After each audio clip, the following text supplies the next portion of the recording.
ito pa isang ibabalita natin ha bago tayo magtapos. Oh, ayan. Meron daw death threat. May death threat daw si Zaldico. Sige nga.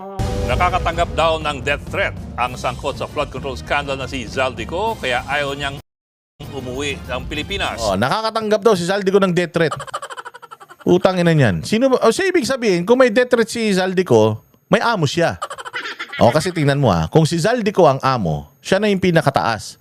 Sana ang nakakatanggap ng death threat yung mga nagtuturo sa kanya.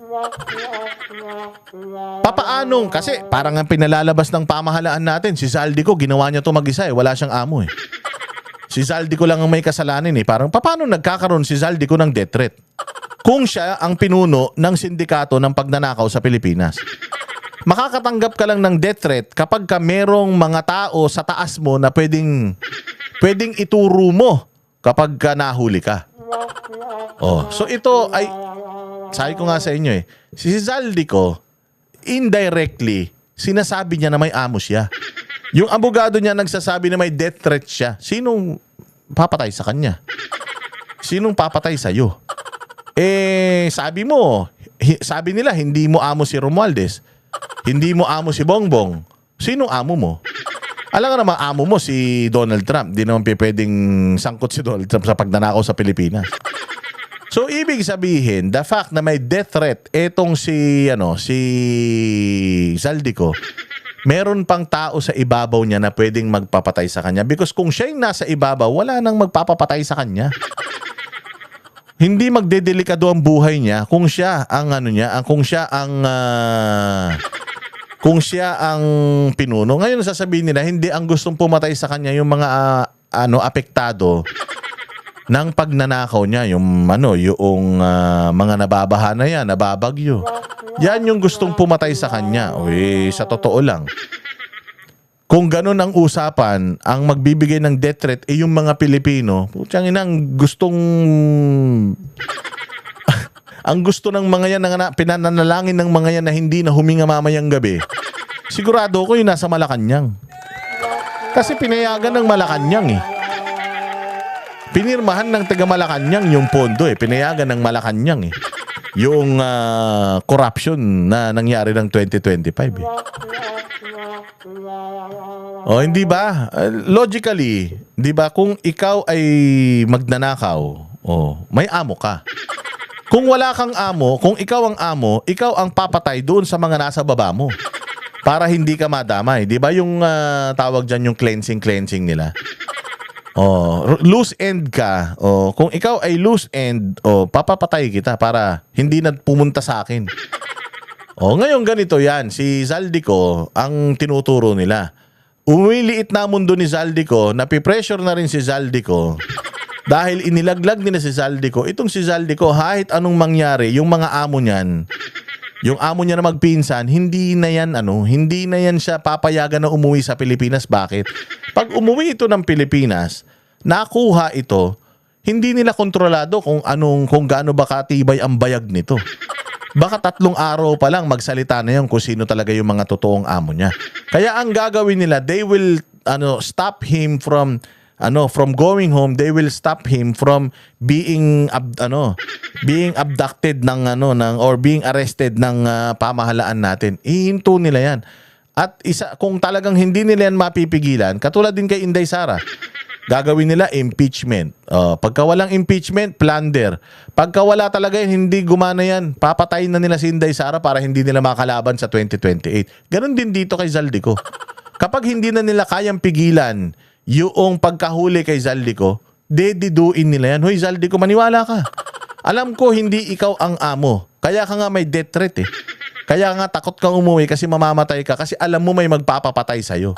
At ang magpapapatay sa'yo, hindi naman taong bayan. Wala namang kapasidad yung taong bayan para magbayad ng tao para pumatay. Ninakaw nyo na nga lahat ng pera.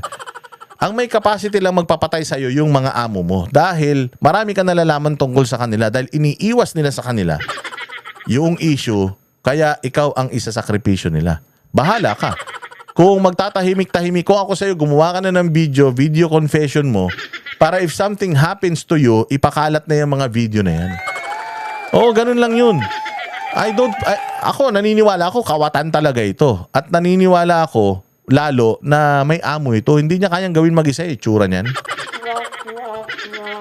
Hindi niyan kayang gumawa ng ganung kalaking krimen kung hindi siya tuturuan nung mga sanay sa krimen na pagnanakaw. Sino ba sanay magnakaw sa Pilipinas? Yung pamilya Marcos.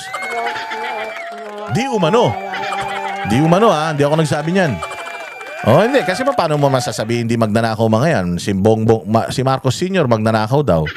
Si Imelda, may guilty yan sa Sandigan Bayan. Hindi ba? So, paano yan? Si Romualdez, kita mo naman, sumobra na yaman ngayon. Saan ka naman makakita? Iilan lang ang anak niya. Pero more than 10 yata ang bahay niya sa Forbes Park.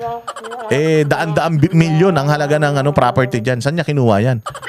Parang ang lumalabas, mas mayaman pa siya kaysa kay Bongbong Marcos. Samantalang yung tatay ni Bongbong yung pinakamaraming ninakaw, paano mas mayaman pa siya dyan? Politiko lang din man yan sa Leyte. Hindi naman sobrang yaman ng Leyte. Di ba? Ayon po yan sa kanyang abogado na sinabi ring wala siyang pag-aaring mga air assets. Nasa front line na balitang yan si Camille Samonte. Sa kauna-unahang pagkakataon, humarap sa media ang abogado ng sangkot sa flood control scandal na si dating Ako Bicol Representative Zaldico. Pero ayon kay Attorney Ruy Rondain, maging siya, hindi niya alam kung nasaan si Ko. Sa telepono lang daw sila nagkakausap. I do not know where he is because I never asked him where he is. Kung nag-uusap kayo sa telepono, anong area code? Anong country code? Sabihin mo.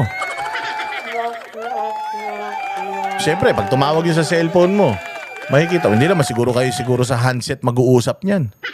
Hindi naman secured yung handset. So kahit pa paano sa cellphone kayo. May area code yun, may country code yun. Sabihin mo kung anong country code para malaman kung nasan. Sinungaling din eh.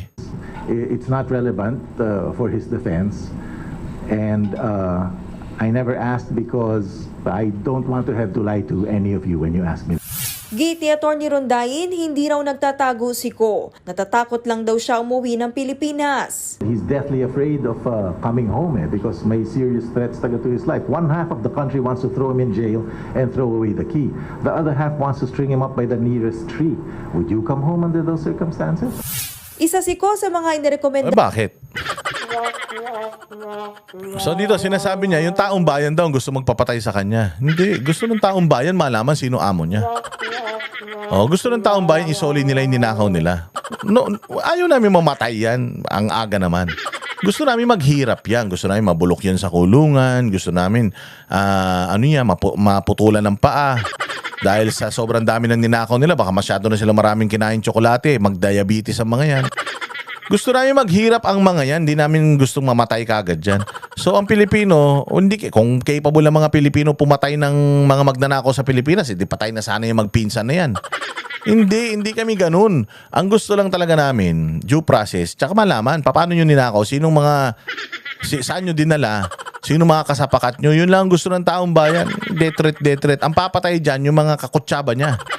Kaya nga sabi ko sa inyo, the fact na pinalutang nyo yung banta sa buhay niya, ang nagbabanta lang sa buhay niyan, yung mga kakutsaba niya na ayaw madamay, ayaw mapangalanan sa issue na to. Kasi mahinang tao to si Zaldico. Pag ito si Zaldico, napauwi ng Pilipinas, maniwala kayo, ikakanta niyan lahat. At yun ang iiwasan nila. Kaya nga mas dibali ng mamatay ito kasi a dead man cannot talk. Kesa mahuli yan ng buhay tapos magsalita, idamay yung mga kasapakat niya, mas damaging yun dun sa mga grupo ng magnanakaw.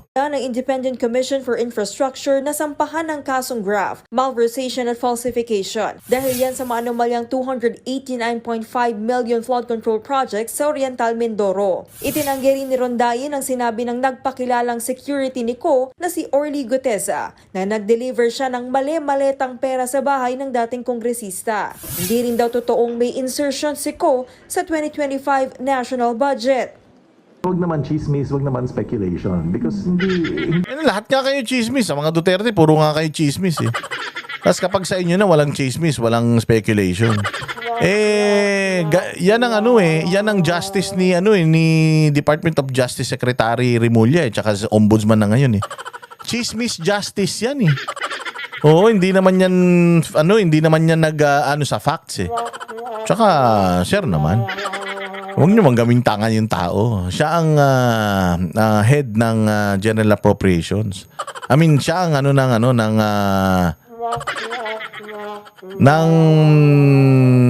sila ang nag-ayos ng mga budget na yan. Siya ang Appropriations Committee. Sila ang naglalagay ng mga budget sa mga proyekto. Tapos sasabihin wala siyang kasalanan. Sino may kasalanan? Tao. O kung walang kasalanan si Bongbong, walang kasalanan si Romualdez, wala rin siyang kasalanan. Sino may kasalanan? Diba? Hindi naman gagalaw yung mga taga-DPWH na yan kung walang go signal nung mga... At yung mga congressman na yan, hindi naman yan kikilos. May tatay yung mga congressman na yan eh. Hindi naman yan gagalaw yung mga yan. Hindi na mag-i-insert yung mga yan kung walang ibang makikinabang at kung walang approval ng nakatataas sa kanila. Sino bang pinakamataas sa Pilipinas? Presidente. Pangalawang pinakamataas, Vice President, na parang mahina naman. Hindi naman ino-honor yung authority niya. Ang mataas dito sa Pilipinas, yung Presidente at Speaker of the House. Dahil sila may hawak ng budget. Yung Speaker ang maglalagay ng pera, yung Presidente ang pipirma. O, paano mo sasabihin, congressman yan? Hindi tatayo in a court of law. Who's saying na mayroon deliveries? Did they see my client receive the delivery of money? Ayon pa kay Rondain, umabot sa 4.1 billion pesos ang net worth ni Ko noong 2019. Pero hindi kumpirmado kung magkano ang itinaas nito mula nang maupo siya bilang kongresista. Lalo't isa rin siyang negosyante. Sa kabila nito, iginiit ng kanyang abogado na walang chopper o eroplanong pag-aari ang dating kongresista. Matatanda ang sinabi ng Civil Aviation Authority of the Philippines na nasa labas na ng bansa ang 3 sa 10 air assets ni Ko. I understand that any aircraft related to him is owned by Mississippi's Aviation. Now separate si Mr. Ko sa Mississippi's. You should ask the lawyer of Mississippi. Secretary Dizon keeps saying na i-freeze lahat yan, i-confiscate yan. If you look at his SALN, Mississippi's Aviation was incorporated in 2004, 2008. Now, Zaldico became a congressman in 2019. Haharap lang daw si Ko sa mga pagdinig pag wala ng banta umano sa kanyang buhay. O, ibig sabihin, kapag wala ng mga Duterte at kapag na-extend ang kapangyarihan ni Bongbong. Ganyan nila tayo niloloko. Ganyan tayo niloloko ng mga yan. May papakita pa sana akong video kaya lang mahaba na masyado. Okay na to. At least nabuksan ang isip natin mga kababayan kung gaano tayo tinatarantado ng mga nasa gobyerno habang tayo apektado ng mga dilubyo sa Pilipinas. At sana magtanda na tayo. Protektahan natin yung mga politiko na tinatrabaho nila ngayon. Protektahan natin dahil yan lang yung magsasalba sa atin. Walang ibang magsasalba sa atin dito kundi tayo rin. Boto natin sa mga matitinong mga politiko. Basta maglagay tayo ng matinong politiko dyan, maniwala kayo sa hindi na mangyayari itong mga to. Pero pag naglagay pa rin tayo ng Pamilya Marcos, Liberal Party, walang mangyayari talaga sa Pilipinas. Maniwala kayo. Maraming salamat po mga bossing. Kita-kita po tayo ulit sa susunod na vlog. Panatilihin po kayo nakasubscribe, like, and share sa ating lahat ng mga videos at mag-follow sa buong grupo ng Banateros Brothers. Mabuhay kayo. Kita-kits. Kami ang boses ng masa, hindi natatakot. Katotohanan lang, di kami nalulunod. Walang bahid ng sismis, lahat ay totoo. Kahit sino ka pa, pag mali ka babanatan ka. Walang pinipili kulay, wala kaming kinikilingan. Basta para sa bayan, kami lalaban. Pag tama palakpakan, pag mali banatan. Di matitinag, di matatakot, para sa bayan tuloy ang sigaw. Sa harap ng kamera, walang halong takot. Mga baluktot, lahat kayo'y tutumba. Ang hustisya at totoo,